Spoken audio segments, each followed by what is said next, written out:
If you want to find out, like, exactly how much physical pressure a solid piece of steel can take before it shatters, you just take it to a materials testing lab. Right. You put it in one of those massive industrial hydraulic presses. Yeah, exactly. You put it in the press, you start steadily applying force, and you just wait. And eventually there is a loud crack, and it just snaps. And you can calculate that breaking point down to the exact pound per square inch, you know? It is entirely predictable. Because it relies on standard physics. Yeah. I mean, there is a definitive limit to what that structure can withstand. Yeah, before it fundamentally fails. But when you try to apply that same predictable mechanical logic to the human mind, the math just completely falls apart. It really does. You take a person, you put them under the most unimaginable psychological and physical pressure, and instead of snapping, something entirely different happens. Sometimes they harden. They adapt. Right. They redesign their own internal architecture to withstand a load that should, by all scientific measures, just completely crush them. It operates as this ultimate defiance of psychological physics. We have this collective assumption that everyone has a breaking point, that human resilience is finite. But resilience doesn't always play by the rules of engineering. Exactly. When the pressure is psychological, the human mind can metabolize that stress and turn it into a completely new kind of structural integrity. Well, welcome to the deep dive. Our mission today is to explore the extraordinary psychology of survival, resilience, and memory. And we are doing this by looking through the lens of a single, incredibly powerful primary source. Yes, an in-depth interview with Sheila Neynavaei. She is a former political prisoner in 1980s Iran and the author of the book Where Standing Begins. And to set the stage for you, Sheila was arrested when she was just 15 years old. 15, a kid. Just a kid. She was caught carrying and reading literature for a political opposition group called the Mojahedin, or the MEK. And because of that, she spent 8 agonizing years in prison. Which is just devastating to think about, losing those specific years from 15 to 23. All right, those are your formative years. Yeah, where a person's core identity is usually built through, normal social interaction, education, family. But having that development happen inside a brutal prison environment, I mean, it completely rewires how a person interacts with the world. It absolutely does. And before we get further in, the text we are looking at today is incredibly intense. It deals heavily with the MEK and the Iranian government during a very violent period in the 1980s. So as a quick baseline for this deep dive, we need to be really clear. Yes, because this source contains politically charged content involving the Iranian government and the MEK, we want to be clear that we're not taking sides or endorsing any political viewpoints. Right. Our goal is simply to impartially unpack the ideas and firsthand human experiences exactly as they are described in this original source material. We are focusing entirely on the human element. The extreme environment acts as a crucible, and we are just analyzing how the human mind adapts to survive it. Exactly. So today, you're going to see how a naive teenager survived extreme sensory isolation. You'll see why a group of young women weaponize their own teenage laughter as a tactical shield. And how, years later, Sheila actually managed to evade a second kidnapping just by using administrative instincts she honed in a prison cell. It is wild. It really is. And, the contrast between her sheer youth and the environment she was thrown into, it is jarring from the very first page. Because Sheila admits that at 15, she had basically zero political knowledge. None. She didn't even know what the word interrogation actually entailed. Which makes sense. She was a kid. Right. And that ignorance just crashes into reality on her very first night in prison. It's the middle of the night. She's lying on the cold floor in a corridor, blindfolded. Just waiting right outside the interrogation room for her turn. And that waiting, the anticipation designed into that period, is a psychological weapon in itself. Oh, absolutely. The interrogators want the prisoner's own imagination to do half the work before they even walk through the door. So she is lying there next to another young woman under a blanket, and they start whispering. And Sheila asks her, "Have you been interrogated? Does it hurt?"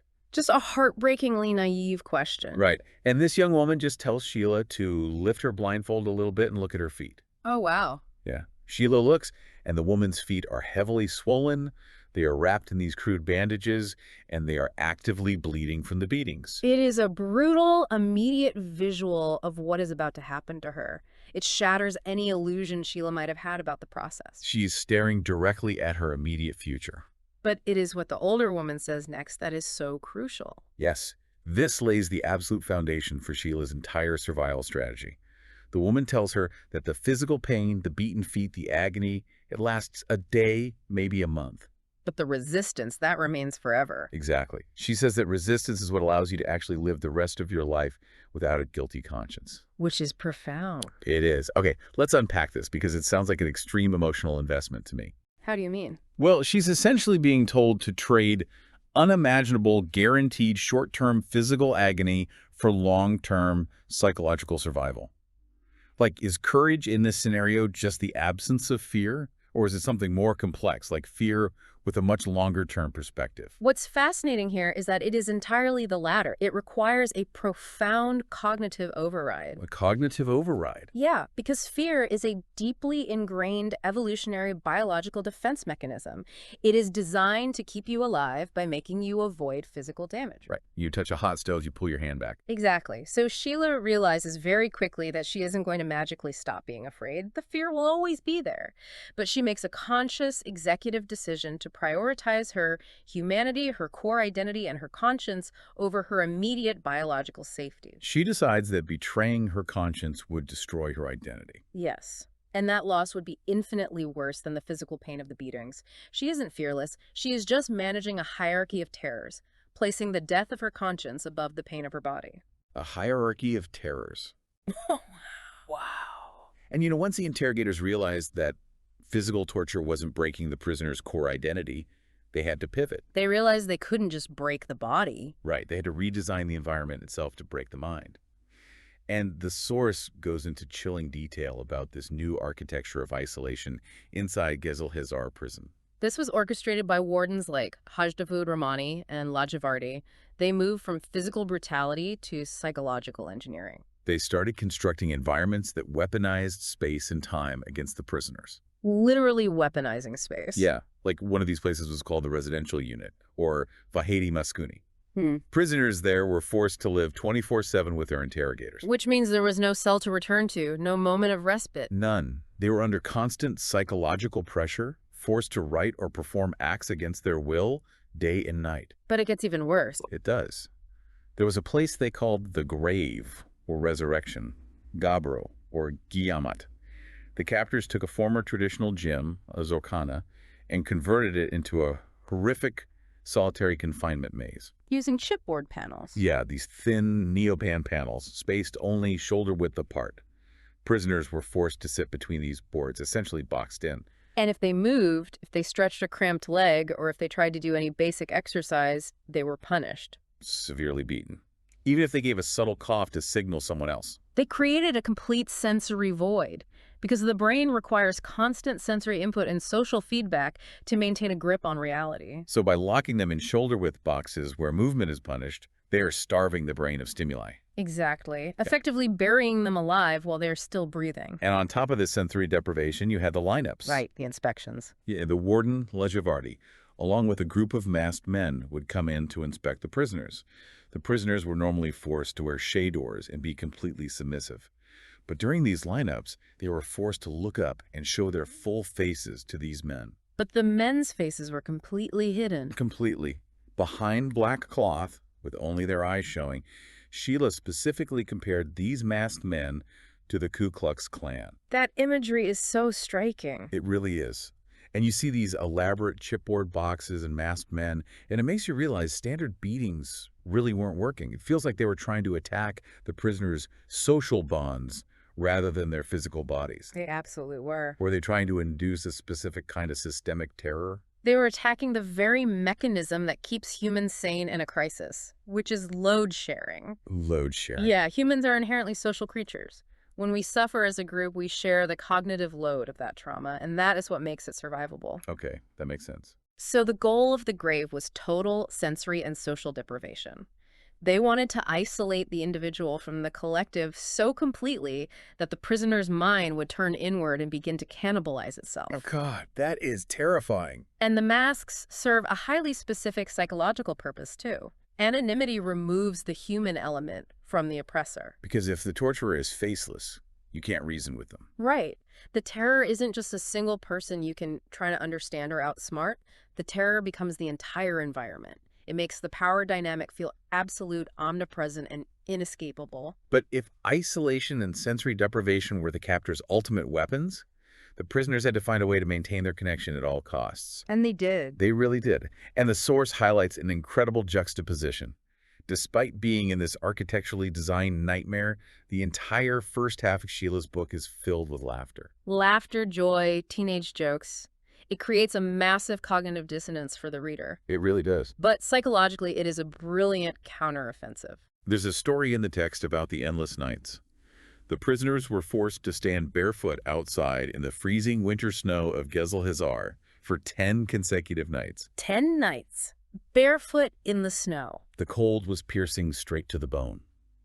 Yet, in the middle of this torment, they are secretly passing around dates and small glasses of tea to keep their energy up. And they are openly mocking the guards. Right. Cracking jokes to keep each other's spirits high. They are generating their own psychological warmth in an environment designed to freeze them to death. And the empathy they showed each other was just profound. When Sheila was 16, she came down with a severe throat infection.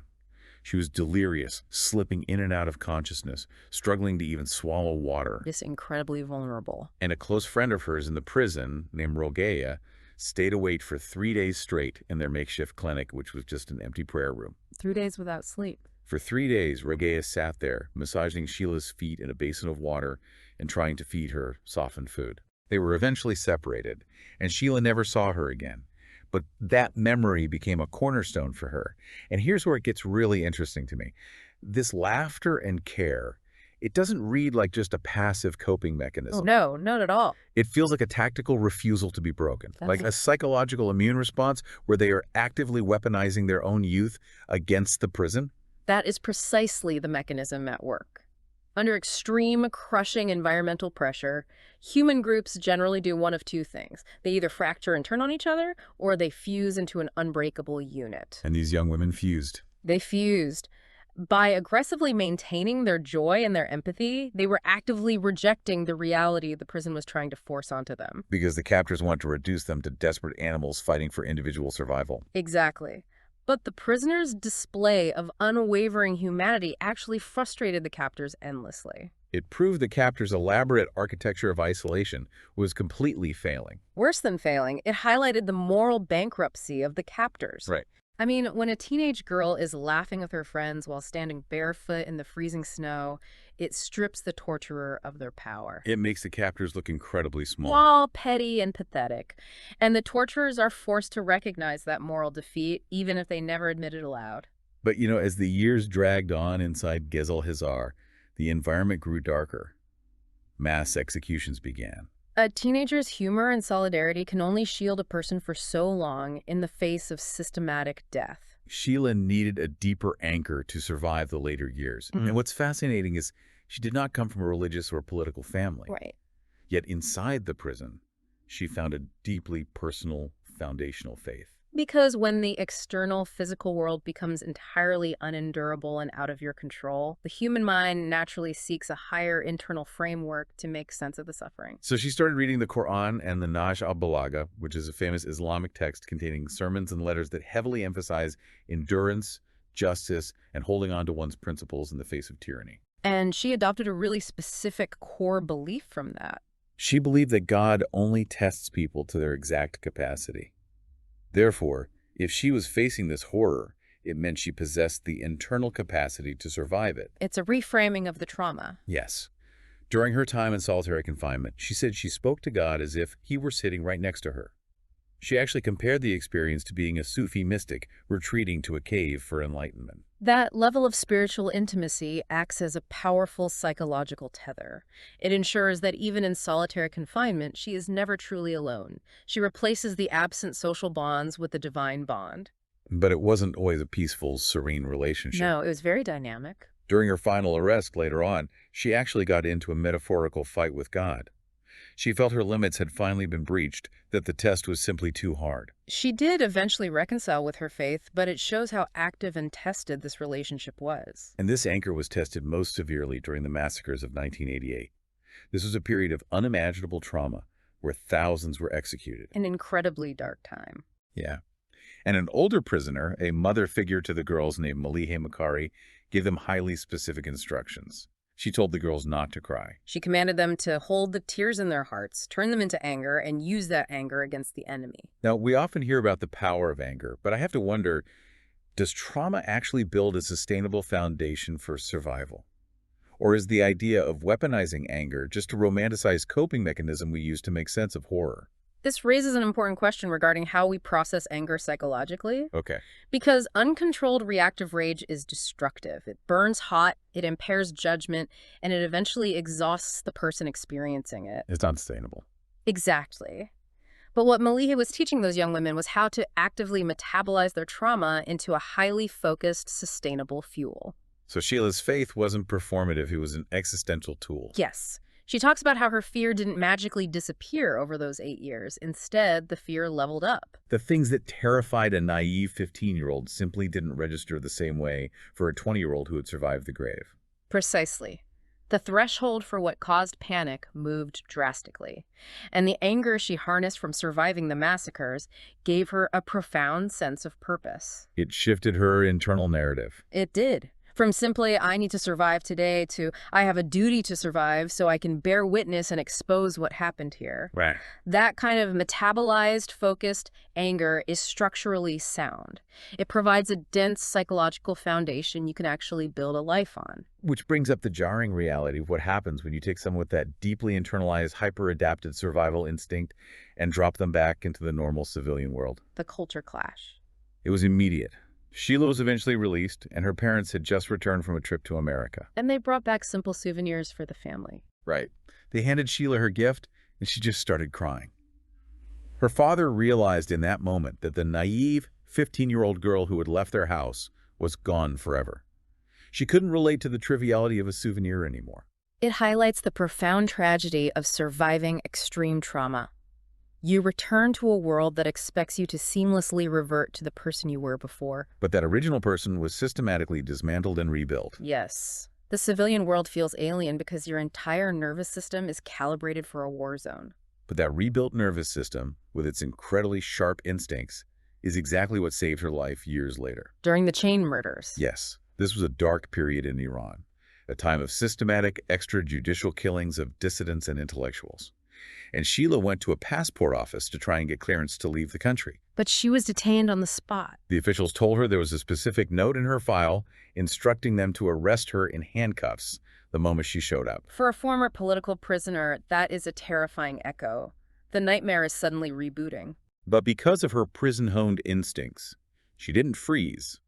She quickly assessed the environment and spotted a massive administrative vulnerability. She realized the passport office didn't really know what to do with her. Right, and in their confusion, they had mistakenly taken her to the regular prosecutor's office instead of the Ministry of Intelligence, which was the shadowy organization actually handling the chain murders. And that detail is everything. It is. Now, autocracies run on fear, but they also run on rigid, disorganized bureaucracy. A mid-level regular prosecutor does not want the liability of accidentally mishandling a high-profile intelligence prisoner. Sheila knew she had a tiny window to exploit this. If they put her in a holding cell, they would eventually process the paperwork and figure out who she was meant to be handed over to. She recognizes that the bureaucracy itself is a weak point, and she targets the mid-level officials' fear of stepping out of line. She weaponized everything she had learned about survival. She screamed, she caused a massive public scene, she outright refused to be taken to a cell, demanding they either release her or kill her right there in the hallway. She made herself entirely unmanageable for a regular prosecutor who didn't want the headache or the liability of dealing with her. And the tactic worked. It actually worked. They were so flustered by the scene that they let her go. She walked out, went straight home, locked herself inside with her young child for 10 days, and refused to open the door for anyone until the immediate danger passed. She eventually managed to leave Iran around 2008 or 2009. Yes. And that is the defining difference between a victim and a survivor. She didn't succumb to the panic. She read the environment, identified the systemic confusion, and violently manipulated the bureaucracy using its own rigid rules against it. And after successfully escaping all of that, she felt an intense, burning urgency to write her story down. But she actually abandoned the project initially, right? She did. She thought her story wasn't unique enough. She reasoned that because thousands of people suffered in those prisons, Her specific account wasn't special. Which is such a common feeling among survivors. Right. It wasn't until someone pointed out that her specific perspective, a completely non-political teenager discovering her core identity in the midst of systematic horror, was actually highly original. That realization sparked something deep inside her. She sat down during the Christmas holidays and wrote the core of her book in a frantic 10-day sprint. Working 15-hour days. Yeah, working 15-hour days to exercise the trauma from her head and get it onto paper. But later, a critic claimed that your book was just organizational memory for the MEK. And Sheila pushes back against that characterization very hard in the source material. So what does this all mean? Like, why is her pushback so significant here? Her rejection of that label is absolutely vital to understanding her journey. Calling her memoir organizational memory strips away her humanity all over again. It makes it political instead of personal. Right. It attempts to categorize her trauma as a piece of corporate or political literature. She is insisting that her story is deeply, profoundly individual. It is the raw, unvarnished human experience of a teenage girl. A girl who was subjected to an architecture of isolation and managed to pull herself back out through willpower and solidarity. It is a testament to the fact that history isn't just made by towering political figures making grand speeches. History is lived. It is lived, it is suffered, and it is recorded by individuals on the ground. Her insistence on her own individual perspective is the ultimate victory over a system that literally built chipboard boxes designed to erase her. It really is an incredible arc to witness. I mean, we've gone from a terrified 15-year-old girl looking at bleeding, bandaged feet in a dark corridor, to a woman causing a highly calculated public scene in a passport office to manipulate a bureaucracy and save her own life, to an author writing furiously for 15 hours a day just to preserve the truth of the past. And it leaves us with something profound to consider regarding the nature of memory. When oppressive systems try to erase people, whether they use sensory deprivation boxes or masked men or mass executions, The simple, stubborn act of remembering becomes the ultimate form of rebellion. because the resistance remains forever. So I would ask you, as you listen to this, to think about your own life. Think about the history you carry. What memories are you holding on to? Right. And how might the simple, everyday act of refusing to forget be the most powerful, defiant thing you can do against the forces that want you to stay quiet? We started today by talking about testing the breaking point of steel in a hydraulic press. And the fascinating thing about the human mind is they can lock you in the press, they can apply unimaginable pressure, but they can never entirely control what you turn into. Sometimes the pressure doesn't break you. Sometimes it just forges something they can never, ever unmake. Thank you for joining us on this deep dive. Keep asking questions, keep exploring, and we'll see you next time.